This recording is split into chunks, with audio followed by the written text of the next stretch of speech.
2 दिवसापूर्वी आपण या ठिकाणची बातमी प्रकाशित केली होती, ज्या ठिकाणी शहरातील घाण आणून या ठिकाणी टाकली होती।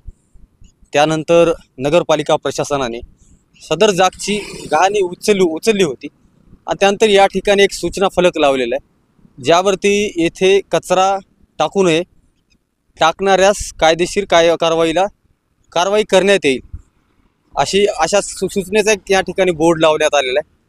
तसेच नगरपालिकेने या ठिकाणचा जो कचरा आहे तो पूर्णपणे न उचलता या ठिकाणी बऱ्याच प्रमाणात कचरा ठेवण्यात आलेला आहे आणि त्यानंतर काही व्यावसायिकांनी या ठिकाणी पुन्हा एकदा कचरा या ठिकाणी टाकण्यास सुरुवात केलेली आहे। या ठिकाणी सडलेले आंबे आहेत, सडलेले बटाटे आहेत, पुन्हा अंड्याचे टर्फल देखील पुन्हा या ठिकाणी टाकण्यात आलेले आहेत। तसेच या ठिकाणी केस देखील या ठिकाणी आपल्याला पडलेले दिसत आहे। त्याबरोबरच नदी पात्रामध्ये जी घाण टाकण्यात आलेली होती ते काढून घेण्यात नगरपालिका प्रशासनातील कर्मचारी अपयशी ठरलेले आहेत। त्याबरोबरच या ठिकाणी काही जनावरांची देखील हाडं दिसत आहेत। या काळ्या कॅरीबॅगच्या बाजूला आपण पाहत आहेत जनावरांची हाडं देखील या ठिकाणी टाकण्यात आलेले आहेत। तसेच या ठिकाणी कापडं आहेत आणि काही प्रमाणात तिथं जे माशांची कटई होते ते माशाचे काही पार्ट जे आहेत ते देखील या ठिकाणी टाकण्यात आलेले आहेत।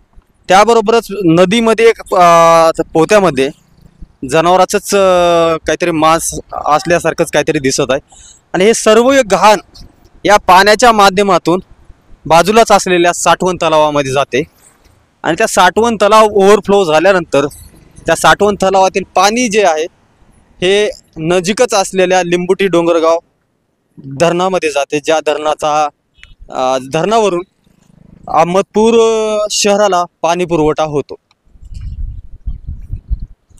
या ठिकाणी जी घाण टाकण्याची जी सवय आहे ती बंद होणार आहे का?